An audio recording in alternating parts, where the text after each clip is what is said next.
Oi, pessoal, sejam bem-vindos, bem-vindas a mais uma live aqui do Cantinho da Nutri. E hoje a gente vai falar sobre temas super importantes para vocês que têm síndrome do ovário policístico, hein? Tava com saudade já, 2 semanas, né, sem fazer live aqui para vocês. Mas férias é bom, né? Quem aí gosta de férias, quem aí curte sair um pouquinho da rotina, ficar um pouquinho distante, talvez não muito, mas menos presente nas redes sociais, faz bem um pouquinho. E hoje o tema da live vai ser um pouquinho diferente do que a gente está acostumado. Eu trouxe aqui as questões do nosso quiz de ontem pra gente debater. Quem aqui respondeu o quiz que eu deixei nos stories ontem? Muita coisa ali me surpreendeu, hein? E hoje eu quero esclarecer e deixar aqui tudo muito bem explicadinho para vocês não errarem mais aquelas questões. Combinado? Olha aí o Rui, fala Rui, melhor psicólogo do mundo. Ana Vitória tá falando do meu óculos. Gente, tá fazendo maior reflexo aí, né?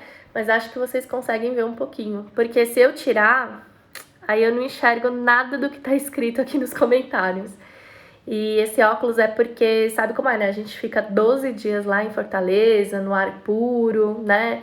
Na umidade relativa do ar perfeita, aí chega em São Paulo, dói garganta, nariz coça, olho irrita, e eu não consegui ficar com a minha lente hoje, nem ontem. Mas é por isso que eu tô então de óculos, tá bom? Tem gente que gosta, tem gente que odeia, eu odeio, mas tudo bem, né? A gente supera. Quem aqui respondeu o quiz de ontem? Coloca aqui nos comentários que sim ou que não. Coloquei lá 10 perguntas com respostas propositalmente confusas para saber o quanto afiadas vocês estavam em relação à síndrome do ovário policístico e em relação aos conhecimentos que eu tenho passado aqui no Instagram. Gente, as perguntas eram baseadas em todas as respostas da caixinha que eu coloquei no domingo. Domingo eu respondi as caixinhas de perguntas. E aí, na segunda-feira, eu fiz o quiz baseado naquelas respostas e a maior parte das pessoas errou. Somente, até anotei para não falar bobagem, só 70 pessoas que responderam a enquete acertaram todas. Para mais de, sei lá, teve mais de 1.500 respostas a maioria das caixinhas. Então é muito pouco, né? Vamos esclarecer aqui hoje, vamos falar bastante aí sobre os principais pontos que a gente levantou ontem na caixinha. Acho que a principal dúvida foi em relação à resistência à insulina, né? Sistêmica ovariana. Então hoje a gente vai falar um pouquinho sobre a resistência à insulina, o que é, como que é diagnosticado, o que é essa resistência à insulina nos ovários, tá? Quem tiver aqui até o final vai descobrir. A gente vai falar também a diferença de ovário policístico e síndrome do ovário policístico em relação ao tratamento. A gente vai falar sobre a vontade de doces, uma pegadinha que pegou muita gente ontem. Vamos falar também sobre cortar carboidratos, dieta low carb, dieta sem carboidrato. Vamos falar sobre depilação a laser, se dá certo, se não dá, o que precisa ser feito para a depilação a laser funcionar na mulher que tem hiperandrogenismo e por isso sofre com excesso de pelos. A gente também vai falar sobre os 4 pilares de tratamento, gente, uma coisa que eu tenho falado muito aqui no Instagram e teve muita gente que errou. E é isso, esses são então os temas que a gente vai falar hoje aqui na live, que eu vou explicar bem detalhadamente para vocês cada um deles. Antes da gente começar, já tem bastante gente online, eu vou pedir para vocês clicarem aqui no aviãozinho e mandarem esse vídeo ao vivo para as mulheres que vocês conhecem. Não sei se vocês sabem, mas a síndrome do ovário policístico atinge aí cerca de 20% das mulheres em idade fértil. E isso é muita gente. Significa que cada mulher com síndrome do ovário policístico conhece pelo menos outras 2 mulheres que também são portadoras. Eu conheço milhares, mas vocês aí, meros mortais, que não trabalham com isso, conhecem pelo menos outras 2 mulheres que também estão sofrendo por conta da síndrome do ovário policístico e os seus sintomas. E você pode ajudar essa pessoa ajudando, né, para que esse conteúdo de hoje, para que esse vídeo, para que essa live chegue nessas pessoas que estão precisando de informação e estão precisando conhecer melhor a síndrome do ovário policístico. E eu conto com a sua colaboração para isso acontecer. Combinado? Então vamos lá, gente. Primeira coisa, não foi a primeira pergunta da caixinha, mas eu acho que foi a pergunta que mais gerou perguntas, né? Que mais gerou inbox, que mais gerou direct e que mais gerou perguntas nos grupos de desafio. Quem tá no grupo de desafio 30 dias contra a SOP recebeu uma respostona, né? Para explicar essa diferença da resistência à insulina sistêmica e da resistência à insulina ovariana. Mas aqui eu vou tentar falar, óbvio, de uma forma bem mais resumida e de uma forma leiga para todo mundo entender, tá? Eu até falei lá nos grupos, né? Vou tentar fazer disso o assunto da forma mais leiga possível, mas para entender profundamente, para entender detalhadamente, precisa ser aí minimamente bom em fisiologia. Como nos grupos tem gente que é matemática, tem gente que é muito de humanas, mas zero de biológicas, teve muita gente que acabou, né, sambando um pouco na resposta. Então eu trouxe aqui de uma forma ainda mais resumida, de uma forma ainda mais simples e leiga, para todo mundo pelo menos conseguir entender o conceito. O que é resistência à insulina? Primeiro ponto que vocês precisam entender. Resistência à insulina é quando o nosso hormônio insulina não consegue desempenhar corretamente a função dele, que é transportar o carboidrato que está no nosso sangue para o interior da célula. Então, toda vez que você consome um carboidrato, independente dele ser saudável ou não, dele ser fit ou não, dele ser açúcar, farinha, não importa qual é a fonte do carboidrato, ou uma fruta, de repente, uma batata, um legume, toda vez que você consome carboidrato, esse carboidrato é convertido, ele é quebrado e origina moléculas de glicose. Essas moléculas de glicose são chamadas de forma errada, né, por muita gente aí, por uma população muito grande, de açúcar do sangue, tá? Por que açúcar? Não necessariamente é açúcar, né? Pode muito bem aí ser fruto da digestão de carboidratos saudáveis e salgados, mas muita gente conhece como o açúcar do sangue. Essa glicose, depois que ela é obtida, né, através da digestão do carboidrato, ela fica circulando pelo nosso sangue até que a insulina encontra essa glicose, se liga a ela, se acopla, se junta. E aí, quando elas se juntam, a insulina permite, né, faz com que a glicose atravesse a membrana celular e chegue no interior da célula, onde ela vai ser usada como fonte de energia. Então, quando a gente consome carboidrato, todo mundo aqui, né, deve ter associado alguma vez na vida os carboidratos a fontes rápidas de energia. Sabe que alimentos ricos em carboidratos são alimentos mais energéticos. Por isso são mais calóricos, né? Então vem desse termo, energia. Quanto mais carboidrato tem um alimento, mais energia, teoricamente, esse alimento deveria produzir. E por que teoricamente? Porque não é o alimento que produz energia, é justamente a capacidade da insulina de levar essa glicose para o interior da célula. Porque se a glicose estiver no sangue, ela não é energia, ela não funciona como combustível para o nosso dia a dia e para as nossas atividades. Ela vai simplesmente ficar ali circulando e vai ser armazenada como forma de gordura e vai ajudar a gente a acumular mais gordura, ganhar peso e a ter dificuldade de emagrecer. Quando a nossa insulina funciona corretamente, essa glicose se junta a ela, a insulina faz o transporte da glicose para o interior da célula e aí lá dentro da célula ela se transforma então em energia, em combustível. A mulher que tem resistência à insulina, ela tem uma dificuldade nesse transporte. E aí podem existir falhas em vários processos, né? Em várias partes do processo. Então, a mulher com síndrome do ovário policístico, muitas vezes, produz muita insulina, por exemplo, que a gente chama de hiperinsulinemia, que é o nome correto, muita insulina no sangue. Essa mulher que produz muita insulina no sangue, normalmente é a mulher magra, portadora da síndrome do ovário policístico, é aquela mulher que não tem sobrepeso e obesidade, que até percebe dificuldade de aumentar o peso. Mas isso é um distúrbio também, isso é um problema, porque muita insulina no sangue faz com que a gente também tenha muitas vezes hipoglicemia, baixa quantidade de glicose na corrente sanguínea. Dificulta o aumento de peso, favorece aumento dos hormônios andrógenos, dos androgênios, piora os sintomas da síndrome, então também é um problema. Além da hiperinsulinemia, a gente tem a dificuldade da produção da insulina. Quando a gente já produziu insulina por muito tempo, ou passou muitos anos da nossa vida produzindo insulina em excesso, sem ter um diagnóstico, sem ter um tratamento, essa mulher acaba fazendo com que o pâncreas, que é o órgão produtor da insulina, se canse. E aí esse pâncreas passa a não conseguir produzir insulina suficiente. Então, uma pessoa que às vezes estava produzindo insulina demais, ela pode começar a produzir insulina de menos. Ela pode ter dificuldade de produzir a quantidade de insulina que ela precisa.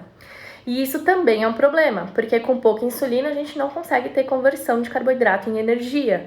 A pessoa se sente cansada, com fadiga, porque não tem energia entrando na célula. Ela está consumindo carboidrato, ela está obtendo a glicose, mas a glicose não está chegando onde deveria chegar para aquela pessoa receber energia.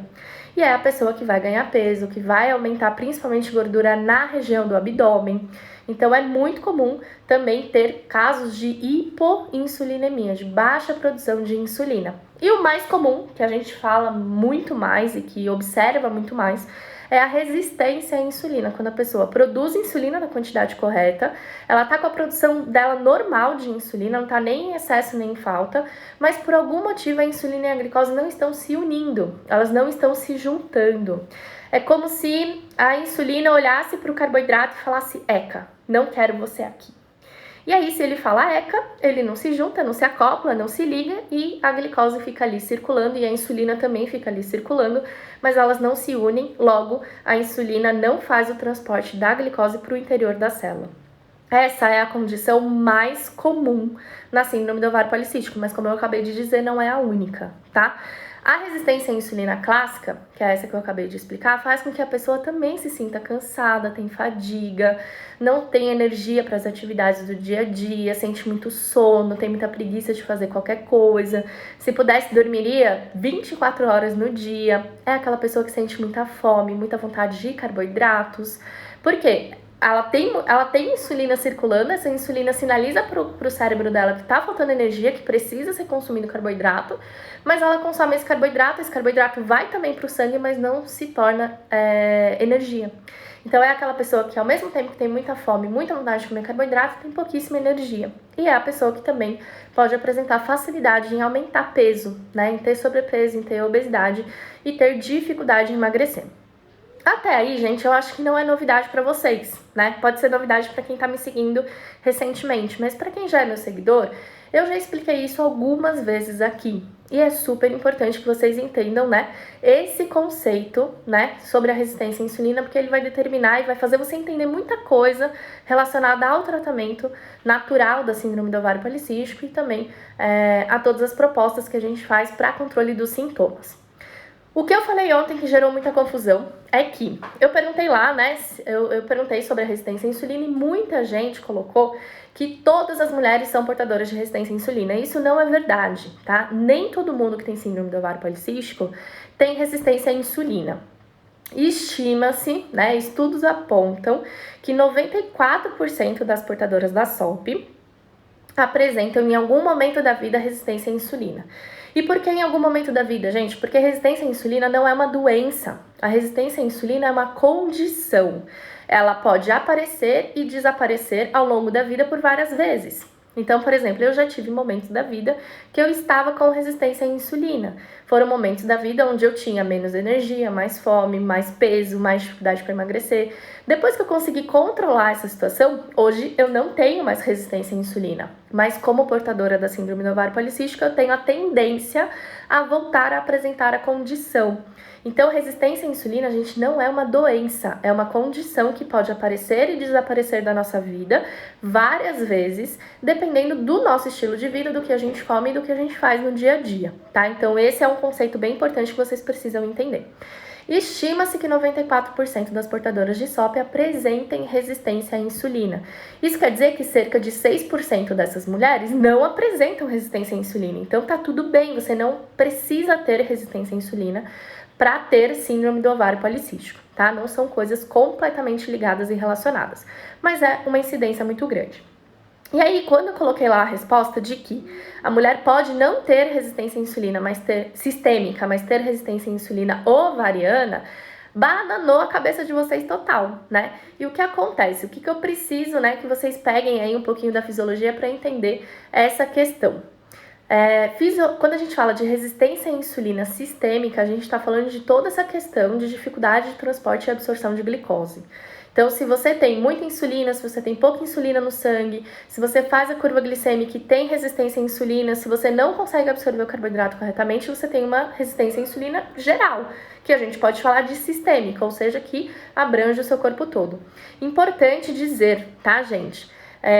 Como que é diagnosticada a resistência à insulina sistêmica, tá? Como que a gente diagnostica se a pessoa tá ou não na condição de resistência à insulina?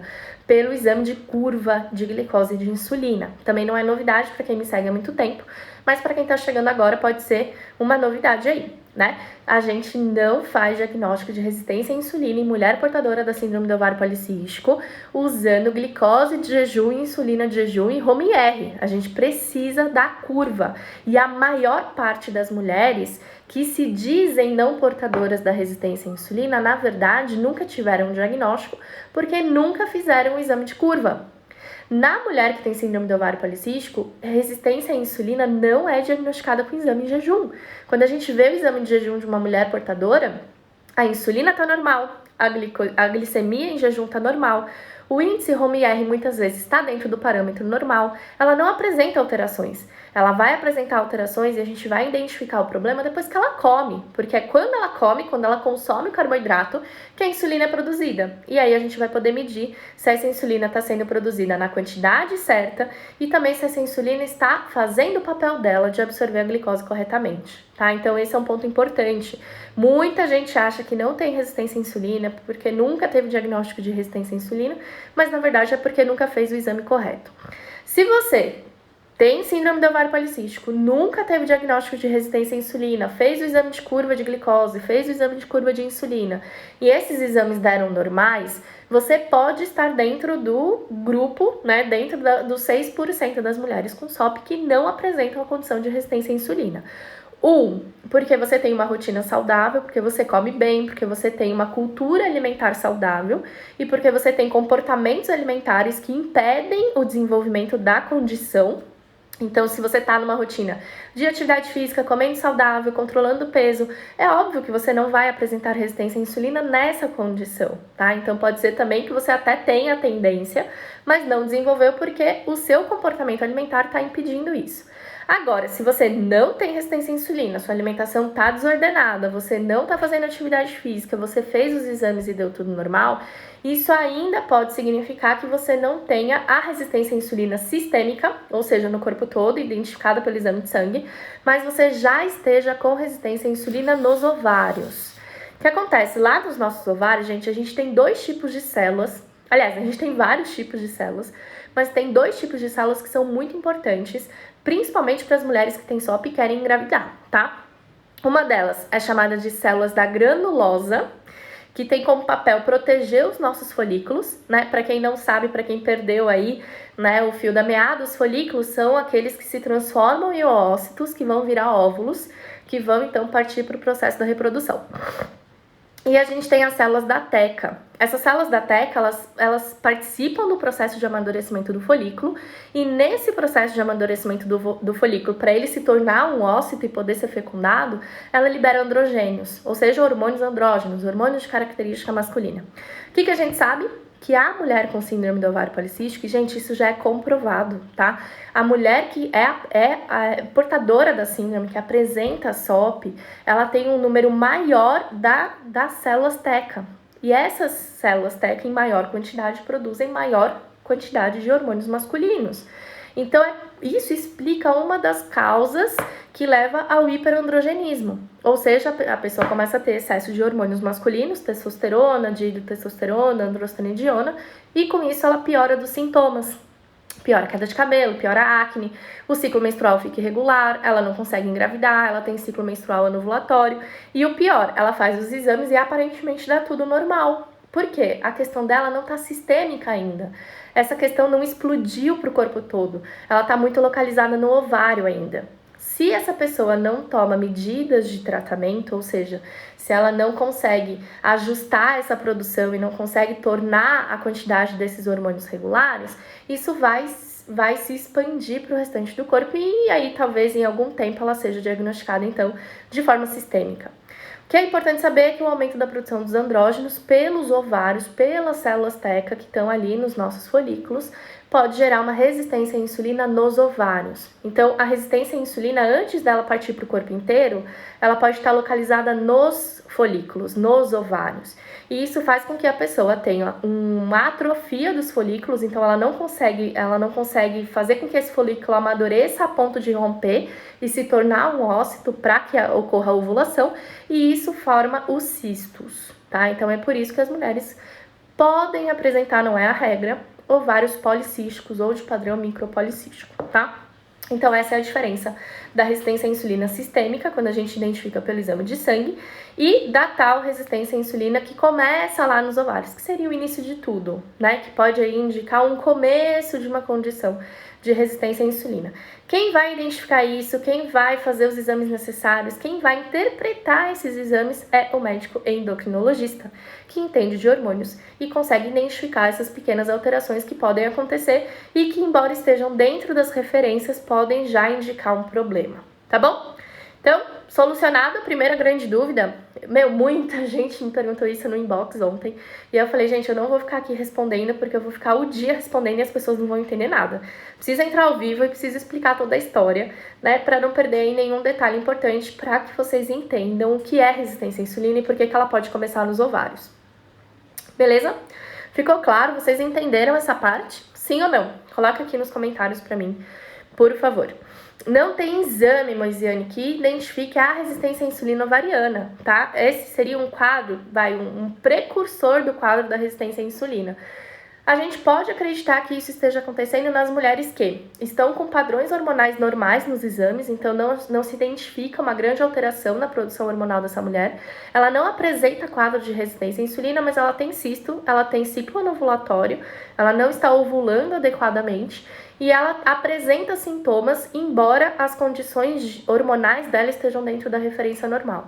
Então tem muita mulher que fala, Carol, eu tenho muito pelo, eu tenho queda de cabelo, eu tenho acne, mas a minha testosterona está normal. Isso pode estar acontecendo pelo aumento dos andrógenos nos ovários, tá bom? Vamos lá, vamos falar de pelo já, Kelly. A segunda pergunta, vamos começar agora pela ordem do quiz mesmo, né? A resistência à insulina, eu não lembro exatamente qual que era a pergunta, mas eu trouxe ela aqui como primeiro assunto, porque era o assunto que eu ia mais explicar e mais me aprofundar. A primeira questão do quiz era em relação ao ovário policístico e síndrome do ovário policístico. Uma das alternativas era que a SOP é parecida com o ovário policístico e as duas exigem o mesmo tratamento. E eu fiquei impressionada porque mais de 600 pessoas falaram que essa alternativa estava correta. Gente, eu falei disso no final de semana. Ovário policístico é completamente diferente de síndrome do ovário policístico. A mulher que tem ovário policístico, mas não tem a síndrome, ela não necessariamente precisa fazer um tratamento, porque a condição de ter cistos no ovário, de ter múltiplos folículos, de ter um ovário micropolicístico, não causa prejuízo à saúde dessa mulher se não tiver associada a outras alterações. Então, quem tem a síndrome do ovário policístico pode ter ovário policístico também, o ovário pode estar com microcistos, mas mais importante do que isso é ter pelo menos mais um critério do diagnóstico. Então, para você ter o diagnóstico da síndrome do ovário policístico, você precisa apresentar 2 critérios de 3 usados para esse diagnóstico. Um desses critérios é o cisto no ovário, os outros 2, hiperandrogenismo, que é o aumento dos hormônios masculinos, e o ciclo menstrual irregular ou sem ovulação. Se a mulher tem ovário policístico, mas menstrua regularmente, todo mês, certinho, ovula normal, não tem dificuldade para engravidar, não tem alteração nenhuma nos exames de hormônios e não apresenta sintomas clínicos de hiperandrogenismo, ela tem o ovário no padrão micropolicístico, mas ela não tem a síndrome e ela não precisa se preocupar com isso. Não quer dizer que ela não vai desenvolver em algum momento da vida, mas naquele momento ela não é portadora da síndrome. Agora, a pessoa que tem a síndrome, ela pode não ter ovário policístico, mas ter alterações hormonais e ciclo menstrual irregular ou sem ovulação, e ela pode ter os cistos combinado com uma dessas duas condições. O cisto com o ciclo irregular, o cisto com a alteração dos hormônios. Tá? E aí, quando a gente tem essa combinação de pelo menos 2 critérios, excluindo-se as outras patologias que se manifestam da mesma forma, pode-se então fechar o diagnóstico da síndrome do ovário policístico. E aí, se a pessoa tem a síndrome, precisa tratar, porque a SOP não tratada gera problemas cardiovasculares, pode gerar diabetes, é uma das principais consequências da SOP quando não é tratada, pode gerar depressão, síndrome do pânico, tem uma série de doenças que podem ser em decorrência da síndrome do ovário policístico, inclusive câncer de endométrio, pela ausência dos ciclos menstruais. Então, é muito importante que vocês entendam que a pessoa que tem ovário policístico não necessariamente tem a síndrome, que a pessoa que tem a síndrome não necessariamente tem cisto no ovário e que quem não tem a síndrome não apresenta esses riscos cardiovasculares, cardiometabólicos, que apresenta-se na síndrome, tá? Então, logo, o tratamento dos dois não é igual e não é semelhante. Para vontade de doces, que foi a nossa segunda questão, também fiquei super surpresa, fiquei super surpreendida com a resposta. 500 pessoas, gente, 500 pessoas escolheram entre as duas alternativas que a gente falava de gelatina diet e de sobremesa diet. A pergunta era, o que seria bom para vontade de doces? E 500 pessoas escolheram uma alternativa que tinha gelatina diet ou a alternativa que tinha sobremesa diet. Cara, não caiam nessa pegadinha, tá? Para vontade de doces, a indicação da alternativa correta era canela, que é um super alimento para quem tem síndrome do ovário policístico, ajuda muito na condição de resistência à insulina e também na vontade do doce. Tâmara, que é super saudável, riquíssimo em fibra, faz bem para o intestino e é naturalmente doce.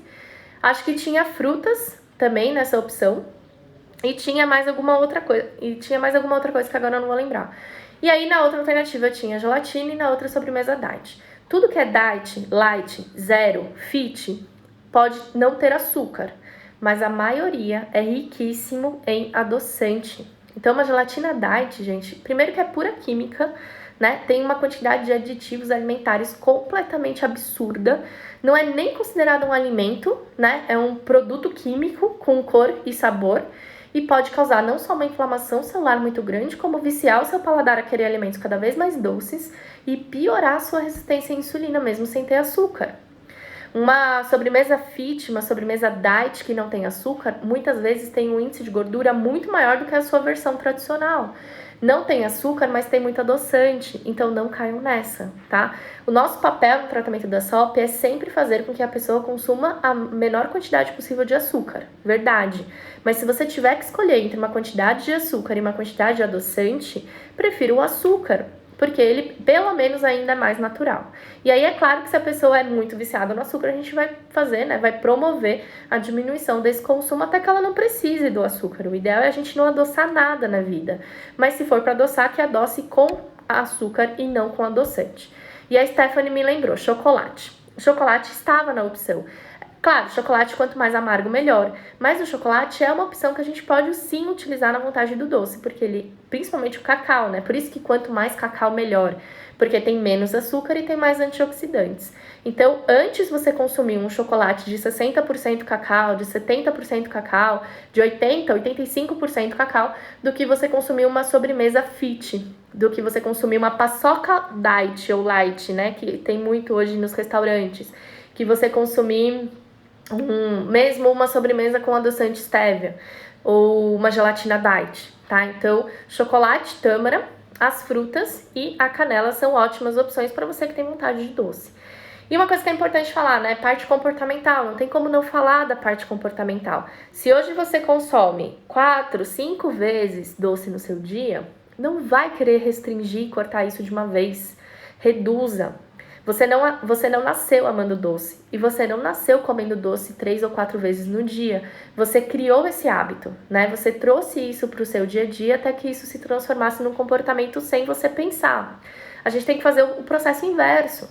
Então, se você come doce 4 vezes ao dia, se você comer 3, comemora. Fica comendo 3 vezes por uma semana, daí passa para 2, mais uma semana ou 10 dias, daí passa para 1. Em um mês, você partiu de 4 doces no dia para 1 doce no dia. Isso já vai te ajudar muito, isso já é um avanço muito grande. Comemore as pequenas vitórias, né? Não fique se exigindo demais e não espera uma restrição do dia para a noite que vai dar certo, não vai dar certo. Você até vai ficar uma semana sem comer doce nenhum, mas quando for comer, vai desenvolver compulsão, vai querer comer doce todo dia, vai comer mais doce do que comia antes. Então, faz com que isso seja realmente um processo. Aí, chegou na história, né, do 1 doce por dia, fica 10 dias comendo 1 doce por dia, tá tudo bem. Você partiu de 4 doces no dia para 1 doce, você já reduziu 75% da sua ingestão. E aí, depois você pode ir variando, dia sim, dia não, sei lá, 2 ou 3 dias na semana, 2 dias na semana, até você chegar a 1 dia na semana. Gente, ninguém deixa de tratar a síndrome do ovário policístico porque come 1 doce na semana, tá? Então, sem tanta, né, sem tanta pressão, sem tanta noia. 600 pessoas, gente, 600 pessoas é muita gente. Falaram que é necessário cortar o carboidrato por completo para tratar a SOP. Essa resposta foi a que me deixou mais brava. Eu falo o tempo todo aqui pra vocês que cortar carboidrato não é o caminho para tratar síndrome do ovário policístico. Primeiro que, quando a gente fala que uma dieta low carb é tratamento para SOP, a gente tá falando a verdade. Isso é certo. Só que a dieta low carb não é qualquer low carb. Não é para você sair por aí deixando de consumir carboidrato. Não é para você sair por aí cortando todo e qualquer carboidrato da sua vida. Você não precisa fazer isso para tratar a SOP. E outro, né? Não só não precisa, como não pode. Se você corta por completo o consumo de carboidratos, você aumenta demais o seu consumo de proteína, sobrecarrega rim. E, principalmente, aí falando de SOP, esse foi só um parênteses, você aumenta demais o consumo da gordura saturada. E aí o que acontece? Muita gordura saturada aumenta o nosso colesterol. O colesterol é via de produção de hormônio andrógeno. Quando você aumenta o seu colesterol, você está produzindo o precursor da testosterona. Então, aumentou o colesterol, vai aumentar a testosterona. Vai piorar os sintomas da síndrome do ovário policístico. Então, você não pode cortar por completo carboidrato. Você não deve fazer isso se o seu objetivo é tratar a síndrome do ovário policístico. Ah, Carol, mas tem gente que faz isso e emagrece, tem gente que fica anos fazendo isso e dá certo. Essas pessoas provavelmente não são portadoras da SOP. Uma dieta com baixíssimo consumo de carboidrato, reduções muito drásticas do consumo de carboidratos, podem dar certo dependendo do objetivo da pessoa, mas principalmente da fisiologia dela. A mulher com SOP não é uma mulher 100% saudável, não é um metabolismo que funciona 100% normal. E a gente tem que levar isso em consideração na hora que a gente vai traçar ali os nossos objetivos de conduta dietoterápica, tá? Então, dieta sem carboidrato, dieta da proteína, dieta sem consumo de carboidrato nenhum piora a síndrome do ovário policístico. Que me surpreendeu 600 pessoas colocarem lá que a solução era o cortar carboidrato. Oi, Yara! Yara, minha colega aí, ó, várias aulas da Yara no programa de combate à SOP e nos 30 dias contra a SOP. Gente, a Yara, ela é uma nutricionista extremamente direcionada para a questão comportamental, né? Do você comer consciente, do você prestar atenção no que você está comendo, de você conseguir identificar a quantidade de alimento que você deve consumir. Porque não é o que está escrito num papel que vai determinar o ideal para você. Quem determina o que é ideal para você é o seu comportamento, é o seu corpo, é a forma como você se sente. E é as consequências desse padrão, dessa dieta no seu dia a dia. Então é importante você se conhecer, né? E a Yara é minha colega, ela tem várias aulas que falam sobre isso nos nossos desafios. Vamos lá, próxima pergunta também, que não me surpreendeu tanto, mas também não foi legal, é que 200 pessoas colocaram lá que a depilação a laser não funciona. E mais 200 pessoas falaram que a depilação a laser só vai funcionar se durante a depilação você estiver fazendo a dieta. Gente, nada disso tá certo, tá? Depilação a laser, gente, ela não vai ter efeito na causa do problema. Então vamos lá, você tem síndrome do ovário policístico, isso gera hiperandrogenismo, que é o aumento dos hormônios masculinos, e esse aumento dos hormônios masculinos gera o excesso de pelos. O pelo é um sintoma, não é a causa e nem o problema. A causa é o excesso do hormônio masculino, o problema é a síndrome do ovário policístico. Para você resolver a questão dos pelos, você precisa descobrir o que está gerando o crescimento deles. Pode ser o aumento da testosterona, pode ser a função exacerbada de uma enzima que converte testosterona em dihidrotestosterona, fazendo com que a dihidrotestosterona esteja alta. Tem uma série de coisas ali que podem estar acontecendo para que você tenha aumento dos pelos. Se você vai lá e faz uma depilação a laser, você está tratando o sintoma. Você está pintando a parede que está mofada, mas você não está quebrando a parede para arrumar o cano. Então, fazer a dieta enquanto você faz a depilação a laser vai fazer você, primeiro, que se irritar, né, porque não vai dar resultado, e segundo, gastar dinheiro, porque a depilação a laser também custa muito caro e não vai resolver o seu problema. Só que também dizer que a depilação a laser não funciona é mentira, porque se você primeiro tratar a causa do problema, se você reequilibrar os hormônios, conseguir, né, através de algum tratamento, identificar o motivo pelo qual você tem os pelos, e tratar esse motivo, tratar essa causa, o pelo, ele vai ser só um sintoma morto. Não tá mais ali, os hormônios que fazem esse pelo crescer não estão mais altos. Os hormônios que mantinham esse crescimento de pelo exacerbado já estão controlados. E aí quando você faz a depilação a laser, ela dá certo sim. Eu já postei aqui nos stories, não essa semana, na outra que passou, uma foto minha, né, de quando eu tinha muita barba. E era barba mesmo, tá? Não tô exagerando, quem viu a foto viu. Eu tinha muito pelo na região de pescoço, na região de lateral do rosto, e era aquele pelo grosso, preto, que encravava, virava meio que uma, né, uma dermatite, uma espinha e tal. E aí as pessoas falaram, Carol, você fez depilação a laser? Gente, eu fiz depilação a laser 2 vezes na vida. Uma das vezes foi antes dessa foto. Então eu fiz lá as 10, 12, 15 sessões que eles pediam. Eu era, tipo, meio que adolescente, sei lá, tinha 18, 19 anos. Não adiantou nada. Eu terminei o pacote da sessão, das depilações, eu tava exatamente como eu tava naquela foto. Não adiantou absolutamente nada. A segunda vez que eu fiz a depilação foi depois que eu tratei, né? Então eu mudei a alimentação, comecei a fazer atividade física, usei os chás, os fitoterápicos, fiz tudo que eu tinha que fazer. Quando eu percebi que os meus pelos estavam crescendo mais lentamente, que eles não estavam tão grossos, que eles não estavam tão volumosos, eu fui lá e fiz a segunda vez a depilação a laser. E aí o que aconteceu? Graças a Deus, nunca mais eles voltaram. Então a depilação a laser, ela vai dar certo, mas ela vai dar certo desde que a causa do problema tenha sido tratada antes de você fazer o processo. Não adianta você começar a dieta no dia que você vai para a depilação a laser, porque a nossa dieta, gente, o nosso comportamento alimentar, de forma geral, ele vai demorar pelo menos 3 meses para resultar em alguma coisa de forma sistêmica, né? No nosso organismo, no nosso metabolismo. Então é importante que esse processo comece bem antes, né, da questão estética, tá? Vamos lá. 500 pessoas, isso também me deixou chateada, disseram que toda mulher com SOP tem resistência à insulina. A gente falou disso agora, né? Foi essa a pergunta da resistência à insulina. Então, o que acontece? Nem toda mulher tem resistência à insulina. Quem não tem, pode ser que tenha, mas não tenha tido o diagnóstico. Pode ser que não esteja com resistência à insulina porque está se cuidando, porque está tendo um comportamento alimentar bom, mas ela pode ter a tendência a desenvolver.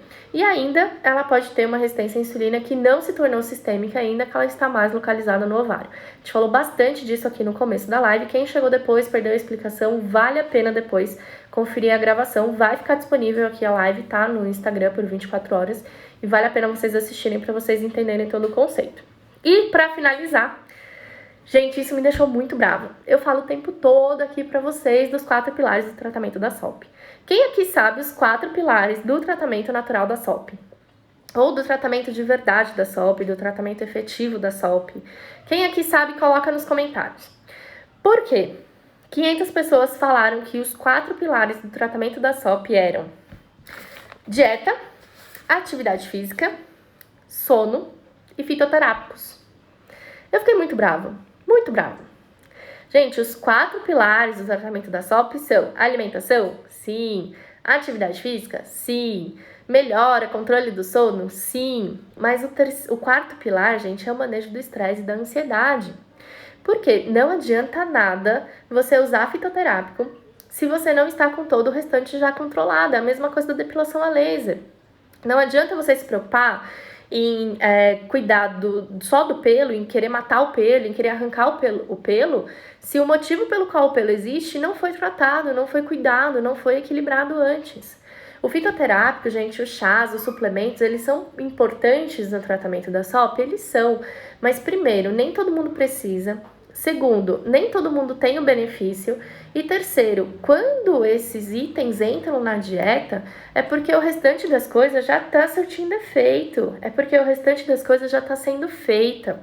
Então não adianta você que está com a alimentação completamente bagunçada, você que não faz atividade física, você que dorme 4 ou 5 horas por noite, dorme mal, acorda a noite inteira, vive cansado, tá com sono o dia todo, fica estressado, tem altíssimos níveis de cortisol, tomar um monte de chá. O chá não vai fazer milagre, ele não vai arrumar a casa para você. Então, o fitoterápico, gente, ele não é pilar de tratamento. Ele vem para potencializar um resultado que você já está tendo. Então, não espere de nenhum chá, de nenhum fitoterápico, de nenhum suplemento, o resultado ou o controle dos seus sintomas. O que eles vão fazer é potencializar algo que você já está tendo, que você já está conseguindo, que você já está alcançando. É a mesma coisa do remédio. Não adianta usar glifage se a sua alimentação está lotada de carboidrato. Não adianta você usar metformina, glifage, saxenda, victosa se a sua alimentação está bagunçada, se você fica horas sem comer, quando come, come errado, come muito, não combina corretamente os alimentos. Não adianta usar remédios se você não faz atividade física. Não adianta você corrigir a alimentação e não ter atividade física, não ter manejo de estresse, não ter controle de sono. É uma cadeira. Pensa numa cadeira. A cadeira tem 4 pezinhos, né? 4 patinhas ali. Uma delas é a alimentação, a outra é a atividade física, uma é manejo do estresse, o outro é o sono. Carol, eu tô fazendo tudo certinho, mas eu não consigo dormir. Eu durmo 4 horas por noite, a minha qualidade de sono é horrível. Tá tudo bem? Eu te pergunto, você senta numa cadeira que só tem 3 pés? Não. Então é claro que se você, tava com tudo bagunçado e hoje você tem 3 desses pilares organizados, tá na hora de você focar em organizar o quarto. Você já tá muito avançada, comemore as pequenas vitórias. Você tá indo bem. Mas não quer dizer que só 3 pilares ou só 2 pilares vão adiantar. É a mesma coisa daquela pessoa que faz a alimentação perfeita. Cara, ela tá fazendo tudo perfeito, certinho, mas não faz atividade física. Dorme mal, dorme pouco, usa muito café, toma muito café, muita cafeína, tem um estresse altíssimo, não tem nenhuma atividade no dia que controle estresse, que ajude na ansiedade. Essa pessoa provavelmente não vai ver resultado da alimentação. Então é muito importante vocês entenderem que uma coisa leva a outra. Tão importante que eu estou hoje, neste momento, fazendo uma aula sobre isso para o grupo de 30 dias contra a SOP. Porque a gente fala muito sobre isso no desafio, a gente fala, são 4 semanas, cada semana a gente lida com um desses pilares, mas não tem, um pacote onde a gente relacione uma coisa com a outra, e eu tô sentindo falta disso no desafio. E vou gravar essa aula essa semana para já disponibilizar para as novas turmas. Então é muito importante vocês entenderem que uma coisa leva a outra. Um sono, por exemplo. Carol, o que o sono tem a ver? Durante o sono, a gente libera 2 hormônios importantíssimos para o tratamento da SOP, grelina e leptina. Se você dorme pouco, se você dorme mal, se você fica no celular até tarde, tem uma qualidade de sono ruim, acorda várias vezes, você vai ter uma liberação deficiente desses hormônios. Qual vai ser o resultado? Com uma descompensação da grelina e da leptina, você vai ter mais fome e menos saciedade. Então, você vai comer mais e vai comer pior. E vai ter menos saciedade durante o dia, te levando a consumir maior volume alimentar. Com isso, você vai ferrar toda a sua insulina, você vai prejudicar a sua resistência à insulina, você vai piorar o seu nível de energia. E aí, piorando o seu nível de energia, dormindo pouco, dormindo mal, você vai ter disposição para fazer atividade física? Não. Ah, Carol, mas por que a atividade física é importante? Eu não quero emagrecer, eu já sou magra, eu só quero mesmo tratar os meus hormônios. Durante a atividade física, você libera hormônios do prazer, você controla o estresse e a ansiedade, você melhora o seu sono. Então, muitas vezes, você está dormindo pouco ou mal porque você não tem uma rotina de atividade física eficiente. Você não tem uma atividade física, que surta efeito, que seja constante o suficiente. A atividade física melhora a autoestima, com a autoestima melhor você vai ter uma tendência melhor a seguir o plano alimentar, a ter uma alimentação correta, mais equilibrada, vai te ajudar a ter menos vontade de doce, de massa, de carboidrato. A atividade física melhora a resistência à insulina. Então, essa parte é extremamente importante. Meu WhatsApp pipocando aqui. Mas é muito importante que vocês entendam que uma coisa leva a outra. Não adianta vocês olharem e se dedicarem somente a uma coisa. As outras são tão importantes quanto. Certo? E aí, gente, gostaram dessa live? Vão vir novidades por aí, viu? Tô pensando em incluir uma live, de terça-feira, só pra gente falar das caixinhas de quiz que eu coloco na segunda-feira. Durante esse período que eu fiquei nas férias, semiférias, porque no Instagram eu entrei todo dia, a gente fez algumas coisas novas aqui nos stories, Entrou caixinha de quiz, entrou caixinha de perguntas, de consultoria gratuita, a gente fez TBT dos melhores conteúdos da semana. A gente também estreou um quadro novo, que foi o Nutriflix, no domingo, com os principais conteúdos. Eu abri um destaque novo aqui no Instagram da SOP, respondi as caixinhas com os infográficos, que são conteúdos explicativos que estão no feed. E eu queria saber depois, depois contem lá pra mim o que vocês gostaram mais, porque muito disso vai ficar, talvez alguma coisa ou outra não. Mas eu tô pensando em terças-feiras a gente fazer essa live, pra falar das caixinhas, pra falar do quiz e pra explicar aí os principais pontos que levam vocês a terem conceitos errados, vocês a pensarem, raciocinarem de repente de uma forma que não é tão legal e principalmente, acabarem cometendo erros, como por exemplo escolher uma gelatina diet como sobremesa achando que ela é inofensiva e que ela tá tudo bem pro tratamento, tá? Depois digam aí pra mim o feedback de vocês, beleza? Essa semana a gente volta para as lives normais, tá? Então agora toda terça e quinta, 9 horas da noite. podem anotar aí no calendário, no relógio, no despertador. Põe aí para despertar, para você não perder nenhuma live, né? Nenhum conteúdo ao vivo. E no domingo, talvez a gente não tenha mais live de perguntas e respostas, mas vai entrar uma live nova aí. Não sei se no sábado ou na segunda, mas eu anuncio aí pra vocês, tá bom? Gente, espero que vocês tenham gostado, espero principalmente que vocês tenham entendido, né, que esse conhecimento vá aí pra vida de vocês e que a partir de agora você já possa fazer melhores escolhas, que você já tenha aí mais embasamento para fazer as escolhas e, né, tenha mais poder de decisão sobre a sua rotina, os seus horários, a sua autonomia alimentar, a sua liberdade. Eu tenho falado muito disso. Realmente não acredito que uma dieta muda as pessoas, tá? Muita gente me perguntou, né, por que a partir da turma 66 a gente não fez mais cardápio pro grupo. Tem lá umas sugestões de cardápio, tem um e-book com mais de 40 sugestões, mas eu não faço mais a dieta, né? Não faço mais lá uma sugestão específica. Porque, cara, eu observei que não dá certo. A pessoa acha que ela só vai conseguir tratar se ela fizer exatamente aquilo, daquele jeito, com aquela regra pra sempre, e nunca na vida ela vai poder sair daquilo. E, gente, isso não existe, né? Vocês viram que ao longo das férias eu compartilhei com vocês algumas refeições lá do hotel. Na verdade, quase todas, né? Quando vocês começaram a pedir que eu colocasse, eu comecei a colocar e fiz um destaque nos stories, as refeições estão lá. E aí, vocês começam a ver, gente, que teve dia que eu tive que comer macarrão à noite, porque era o que tinha, era o que dava pra comer dentro das opções que eu tinha ali. Teve dia que eu comi embutido, né? Teve café da manhã que eu consumi 3 carboidratos. Olha que absurdo. Eu consumi tapioca, suco de laranja e salada de frutas na mesma refeição. Mas por quê? Eu tava numa rotina completamente diferente do que eu tenho em São Paulo. Eu tava fazendo só 2 refeições ao dia, que era o café da manhã e o jantar. Muita gente perguntou por que eu não compartilhei o almoço. Porque eu não almoçava, né? Eu tomava café muito tarde, jantava cedo e fazia lá um jejum de quase 16 horas. Porque eu estava me obrigando a fazer o jejum? Não. Porque acabou acontecendo naturalmente na rotina que eu estabeleci para as férias.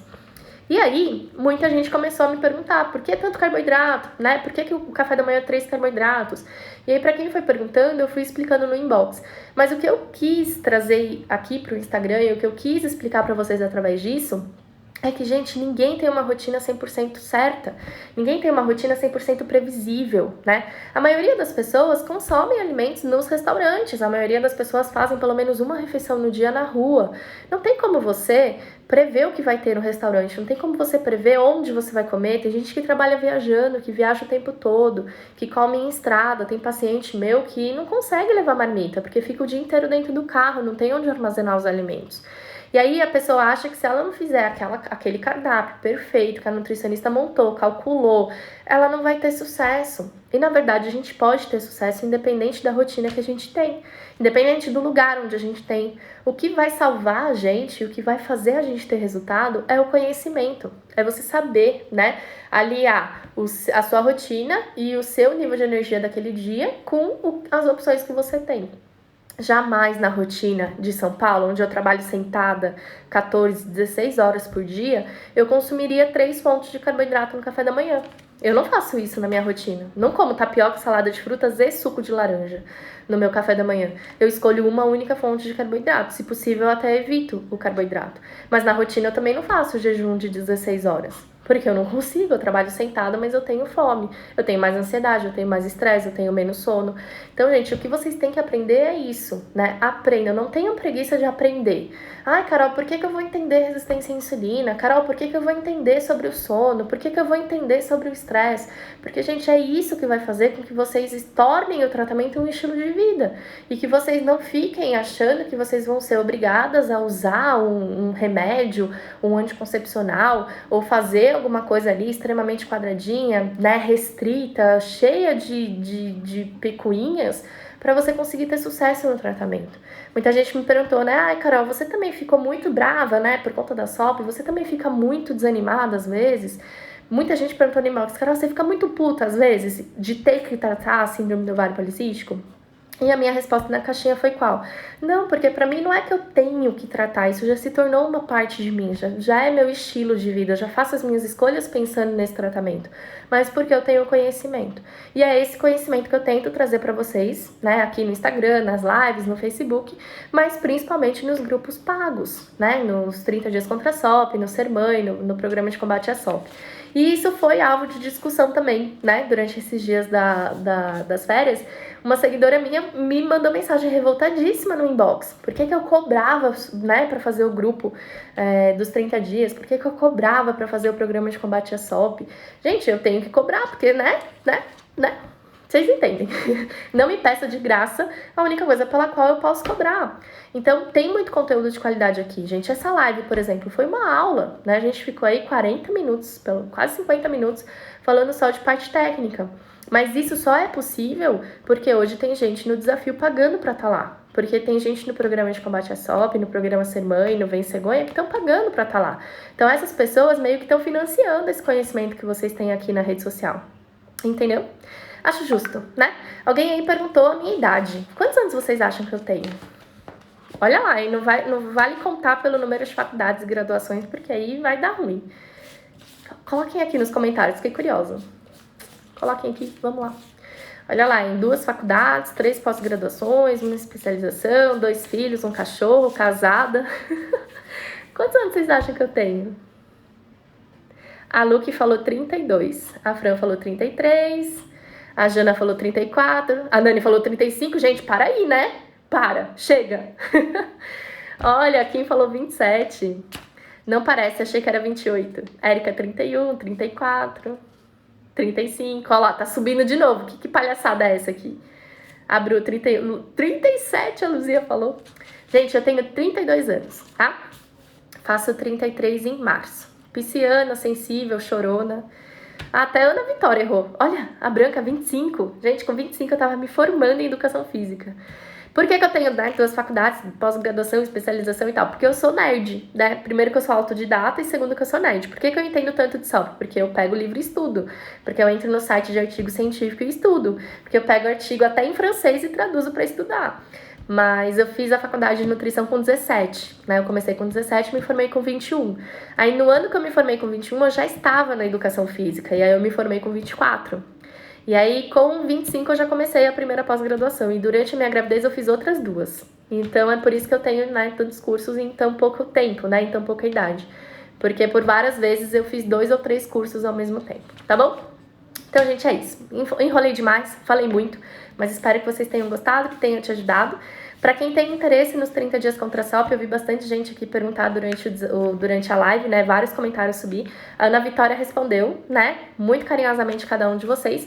Mas o link dos 30 dias contra a SOP, gente, tá no meu perfil. Ela colocou o site, né? www.cantinhodanutri.com.br/desafios. Mas o link do desafio de SOP, gente, é o link azul que tá no meu perfil.